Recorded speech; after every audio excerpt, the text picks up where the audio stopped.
What's going on, you guys? Welcome back to the channel. Anyways, today we are in NYC PEV. We're gonna get some updates on these NYC regulations with the e-scooters, with the e-bikes, battery in our regulations. If you guys haven't seen my past videos, shops like these were able to change their business model, such as putting a repair shop, a battery room, and all that stuff. Fire room that we had to build. That was the stock room. Okay. This is, you know, it's still under construction. We're getting it done, but this is basically it. You have to seal everything. Wow. And So nobody's... basically all the battery is gonna be stored in this room. Everything has to be stored in this room. Anyways, we gotta give you guys a quick update on how they're doing. And if you guys made this far with the channel, please subscribe to the channel. And any questions or concerns, share that in the comment section. Cruising in my Dualtron, cruising in my Dualtron. So if you guys don't remember Ivan, he's been on the channel before. We're just gonna give a quick update. What's going on, Ivan? How you been, bro? Been good. Just all right, man. Talk to us about the Dualtron Thunder right here. all right. So as you guys know, this is the original Thunder 1. I got this scooter 2020, and back in the day, Uber Eats was a really good way to make money. I was making like $1,500 to $2,000 a week just doing food delivery. So every time I was in the shop often. Why? Because I was changing my brake pads. I was putting on like 100, no cap, 100 miles a day. So every day I come in the shop like, what's new? And recently I did a couple of big upgrades. So what you're looking at now, this is my new carbon Revo deck from Carbon Revo, obviously. It has some custom laser etching. I put in my name in Chinese right here, this little yin and yang symbol. But what makes it really unique are the two LED zones. So there's two remotes. There's one remote for the lights, like for the lightning bolts and for the surrounding deck area. And then I have the middle kind of on like a random setting where it kind of just goes to all of them right now. Oh yeah, it has a different pulse, you guys. Look at that. Yeah, so can you turn this off and then have this on if you want? No. So so these lights right here, like the characters and the logo. Okay. That's one zone, and then everything else is one zone. So it's two remotes, one for this, one for the rest. So another thing that I got, which I'm sure that you guys have seen before, it's the Magic Shine Montier, the 12,000. Magic Shine. How much that retails for, the Magic Shine? So when it was new, it was like $550. I think you can get it anywhere from like $450 to $500 now, depending on where you get it. It's 12,000 lumens. I had Magura MT5s, but I upgraded. These are the MT7E. I'm someone that puts, crazy amount of miles.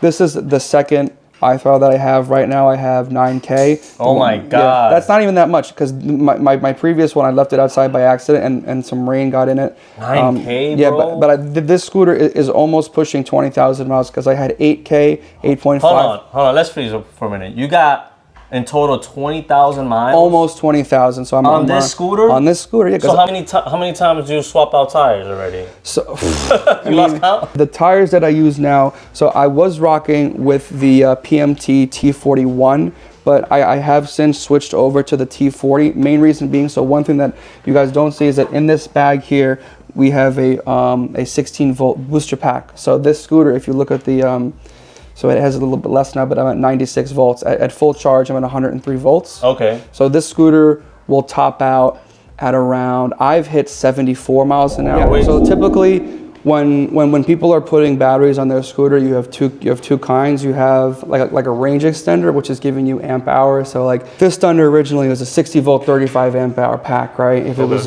a range extender, the voltage would stay the same, but you'd be adding more amp hours. And the amount of amp hours that you want to add really depends on how much farther you want to go and how much weight you want to put on the scooter. So for me, I like having a booster pack, and I mounted it low so it doesn't put too much stress on my stem. Some people, what they do is, so I have a footrest here, but some people have a seat, and then they have a big battery that they keep under the seat that they attach that way. And that way you can essentially double your range.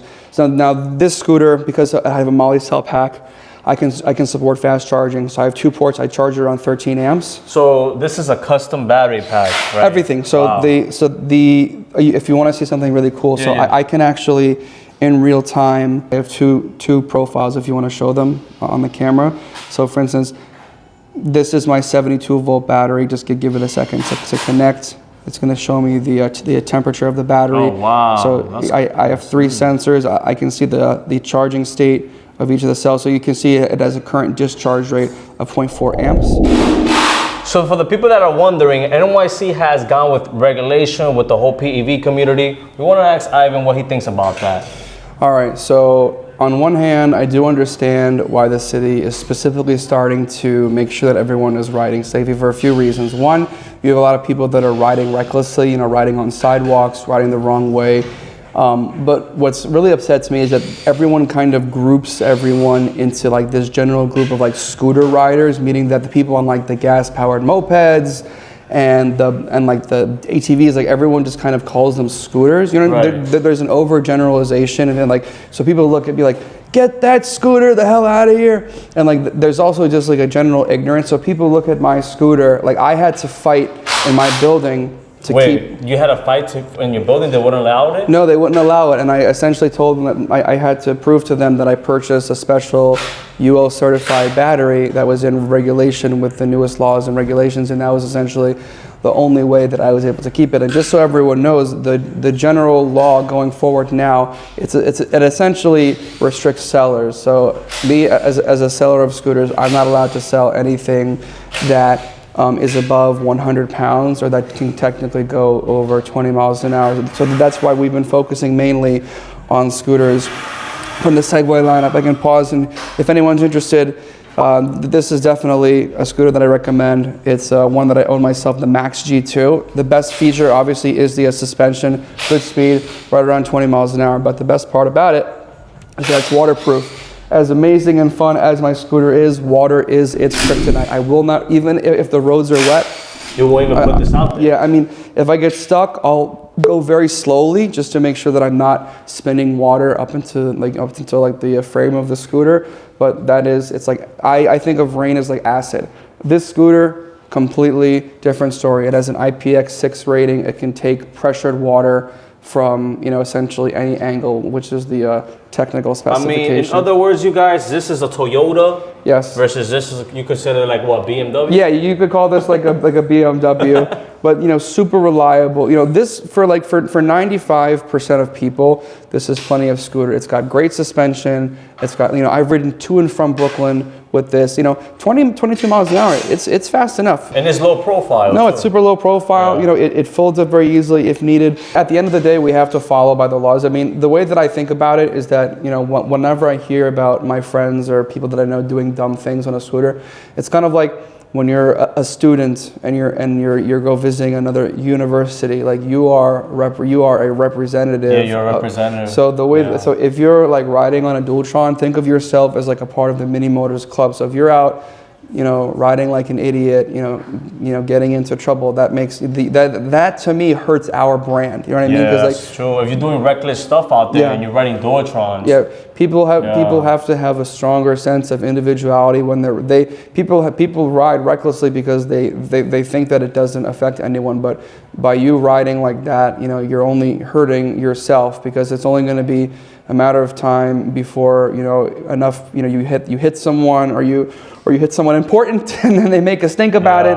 You represent the whole community. No, exactly. Yeah. That's like, don't get me wrong, like I do like to ride fast in certain places, but like, when I'm in Central Park and there are a bunch of tourists, you keep it at 25, 30. You don't want to go too far. You have people with on the bikes like this. They got the phone out taking photos. Like, one of the things you have to remember that in New York City, you have a lot of pedestrians. Like, people the same way that we're not following the rules going, you got pedestrians, you have homeless people running out in the street, and you have to be prepared for anything. And if you're, the faster that you're going, the less amount of time that you have to react. Yeah.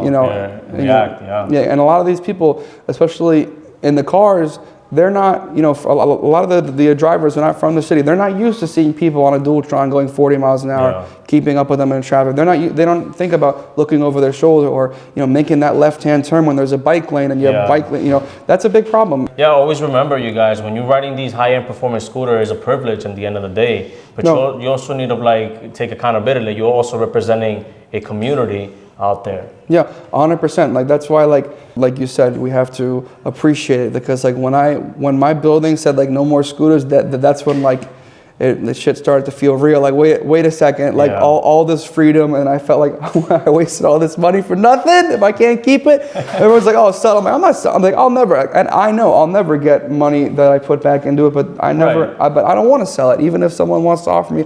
To me, this is my baby. This is a Thunder 1. They don't even, you know what's crazy? I was on the Mini Motors website. You can't even get a Thunder 2 anymore. It's not about the value. It's like about your time and dedication. Exactly. It's the process, and like it has what's called, you know, sentimental value, but that doesn't really translate to, you know, street value if and when you want to sell it. That's why people get a little bit butthurt sometimes when they bring in a scooter and we offer them what we do. They're like, what are you talking about? I paid X amount of money. I'm like, I know you paid X amount of money, but as soon as it goes off the lot, it loses 30%. You know what I mean? Yeah. Like, I don't have to. I mean, at least you take into the accountability that you know the business inside out, that you know what you're gonna expect. Yeah, you know, there's some people out there that they can't come to realization. You know what I'm trying to say? Yeah, I mean, this is an edgy business, and it's very cutthroat in New York now, especially what's been going on. You know, that they've been closing down a lot of shops. You know, a lot of buildings haven't been allowing you know, people to bring their vehicles in and store them. So, you know, it's unfortunately, like, we don't like to say it's like a dying business or dying culture, but, you know, there needs to be, you know, something done, because there were just kind of these harsh regulations that came down and people just didn't know what to do with them. Like, I believe initially there was a ban in the NYC buildings, but they realized how ridiculous it was, and they lifted those bans. But you have, you know, co-ops versus condos. You know, the corporations in New York, because it's a private entity, they can decide whatever they want just because it's a private entity. So that's one of the biggest issues, is that a lot of people live in co-ops where they can just make their own rules. Do you think that people doing deliveries, because you see they're riding those e-bikes, you think they are at fault for it? Well, it's not that they're at fault for it. At the end of the day, the reason why the guys on the e-bikes get blamed, are they riding recklessly? Yes, they are. I don't want to single anyone out. I used to ride recklessly. I'll call myself out right now. I used to ride like a douchebag, you know, wrong way, going fast, screw you. I used to do that, you know what I mean? But like, there's a time and a place. I have since matured. I don't do that anymore. But the problem is that there are many, you know, delivery guys on the road, and because there are more of them, people see more of the things that they do. And, you know, they're more likely to ride up on the sidewalk. I used to do delivery. You know, sometimes you see the restaurant, you just pop up on the sidewalk real quick. Time is money. They don't want to hop off and walk, whatever. I understand that. But what happens when you start to injure people or hit people or do something like that, that's when you're in crime, especially when it's like a hit and run. That's insane. Yeah, you have to take responsibility. You know, as reckless as you are, you can't be hurting anyone, you know. Yeah. But that also goes both ways too, because I was hit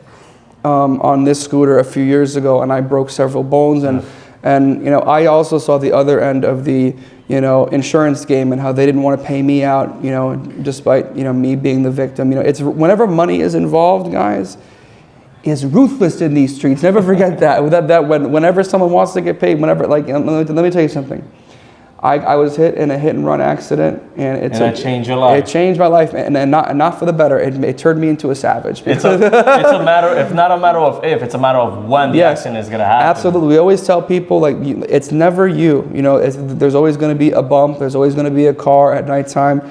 You have to be careful. Everyone in this industry, myself, I've been hit by a car, not one, not two. I've been hit by a car 3 times. And it hurts. Yeah, it hurts. Yeah, it hurts. Give me your hand. Give me your hand. Flat hand.